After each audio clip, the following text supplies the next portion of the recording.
Amazon জঙ্গল বা Amazonia নামেও পরিচিত দক্ষিণ আমেরিকার আমাজন নদী বিধৌত অঞ্চলে অবস্থিত বিশাল বনভূমি। এটি প্রায় পুরো অ্যামাজন নদী অববাহিকাকে আচ্ছাদিত করে।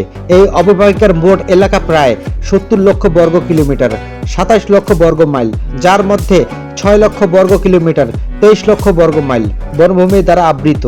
এই অঞ্চলটি 9টি দেশ এবং 3344টি অধিবাসী অঞ্চলে অন্তর্ভুক্ত। অ্যামাজন বনাঞ্চল বড় অংশ প্রায় 60% ব্রাজিলে অবস্থিত। এরপরে পেরুতে 13%, কলম্বিয়াতে 10% এবং সামান্য পরিমাণে বিভিলিয়া, ইকুয়েডর, ফরাসি গায়ানা, সুরিনাম এবং ভেনিজুয়েলাতে বিস্তৃত। 4টি দেশের প্রথম স্তরের প্রশাসনিক অঞ্চলের নাম আমাজনাস এবং ফ্রান্স তাদের ফরাসি গায়ানার সুরক্ষিত বনাঞ্চলের জন্য গায়ানা আমাজনিক পার্ক ব্যবহার করে থাকেন। অ্যামাজন পৃথিবীর মোট অবশিষ্ট বর্ষাবনের অর্ধেকেরও বেশি অংশ প্রতিনিধিত্ব করে এবং এটি বিশ্বের সবচেয়ে বড় ও জীববৈচিত্র্য সমৃদ্ধ ক্রান্তীয় বর্ষাবন।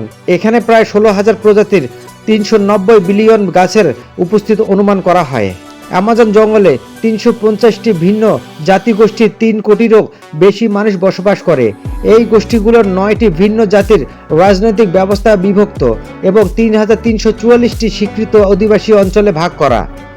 মোট জনসংখ্যার 9% আদিবাসী জনগোষ্ঠী এবং তাদের মধ্যে 60টি গোষ্ঠী বেশিরভাগই ক্ষেত্রেই বাইরের পৃথিবী থেকে বিচ্ছিন্ন অবস্থায় রয়েছেন।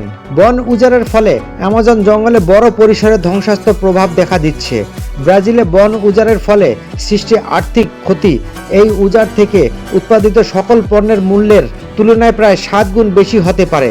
2023 সালে বিশ্ব ব্যাংক একটি প্রতিবেদন প্রকাশ করে যেখানে এই অঞ্চলে বন উজাড় না করে একটি টেকসই অর্থনৈতিক কর্মসূচি চালুর প্রস্তাব দেওয়া হয়েছে।